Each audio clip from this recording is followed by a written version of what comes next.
So let's see if we can prove some uh, Kepler's laws, especially the second and third laws. So here, what the Kepler second law says is that if you have a planet, right, if you have a planet that's revolving around the sun, and we know from the first law that it uh, traces an elliptical path around the sun, right, and with sun at one of the focal points.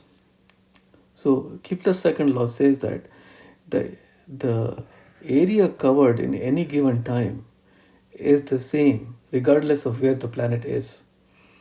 Okay, so if the planet were to be here at A, and in some finite time, let's say it were to move to B, then the area OAB, okay, can be computed. And if the planet were to be closer to the sun, then we can, and it moves from C to D in the same period of time, we can compute the area OCD, and these two areas are going to be the same. Effectively, what happens here is that when the planet is farther away from the sun, its linear velocity is a lot less. So uh, it's not able to cover that much distance along its orbit, but the distance from the sun is very large. So if you find out this particular area, that will be comparable to the other area here, because the planet is moving much faster when it's closer to the sun. Okay, so even though the distance from the sun is less, okay, the length of the path along the orbit covered is much more. So now that we understand that, let's see if we can compute this using mathematics. So, so the mathematical statement would be that the rate of change of area would be constant. Okay, so if the planet moves from point A here to point B uh, in an arc of a circle, or an ellipse of radius r. Okay, so what I would do here is, let me edit this particular thing. Okay, so arc of an ellipse, and I'll make that an ellipse.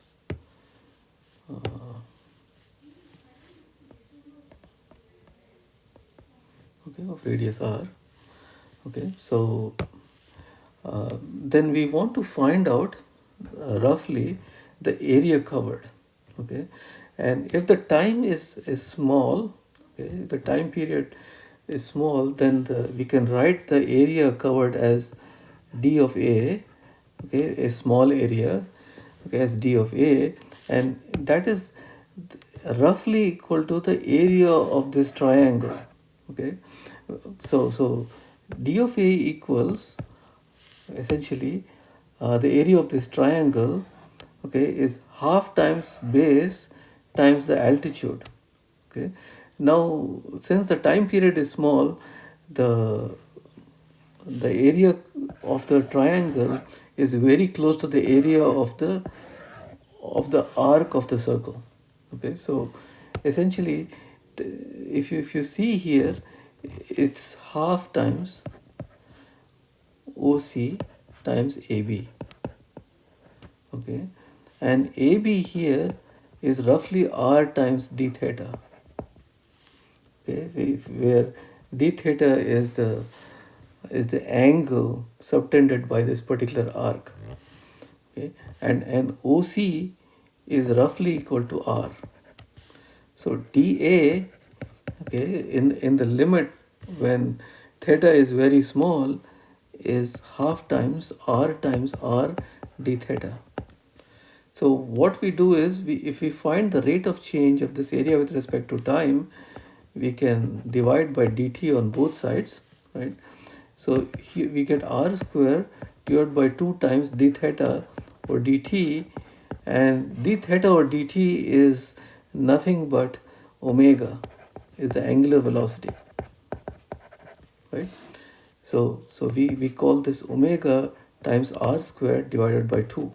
Okay, so Now the thing is, the question is, okay, why is that?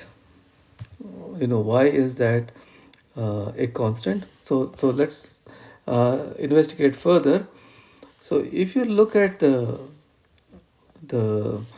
moment of inertia, that's I equal to m times r squared. Okay, where m is the mass of the planet, is the mass of the planet. Okay, so and here, so we can write r squared equals I over m. Okay, so this expression dA or dt, okay, dA over dt becomes omega times I divided by 2m. Okay, so this is half I omega divided by m, essentially. Okay, uh, so an I omega here has a special meaning. This is nothing but, this is the angular momentum.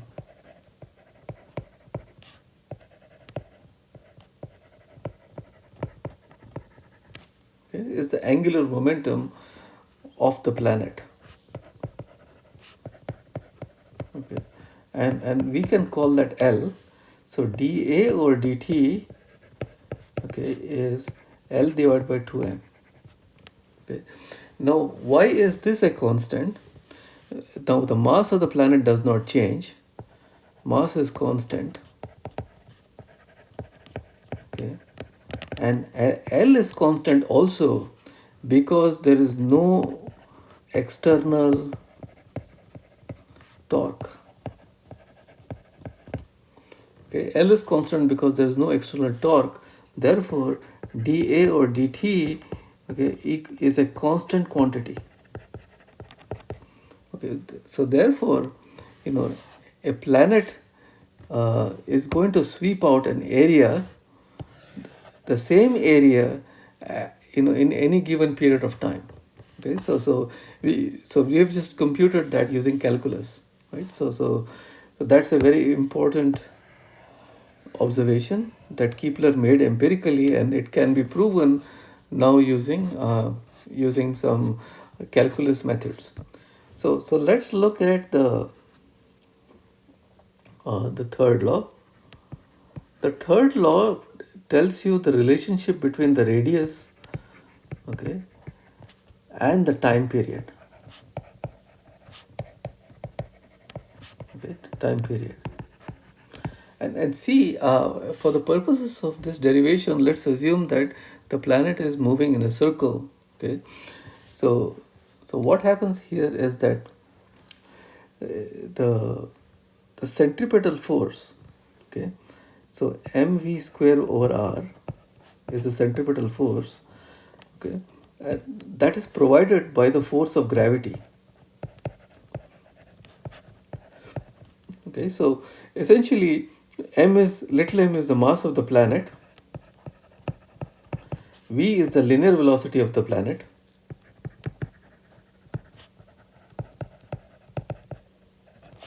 and capital M is mass of the sun, and r is the radius of orbit. So in an elliptical orbit, this equation will get modified just a little bit, but we can, however, demonstrate the essentials of this particular law.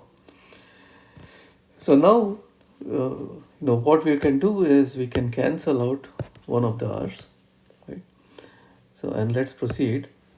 So now v equals r omega. Okay? So that we know. So therefore, m times r square times omega square equals g m divided by r.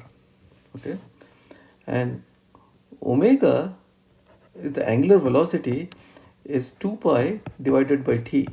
Okay, it is the rate of change of angle. So if you covered one revolution that has 2 pi radians in a time period equal to t, then omega is 2 pi over t radians per second.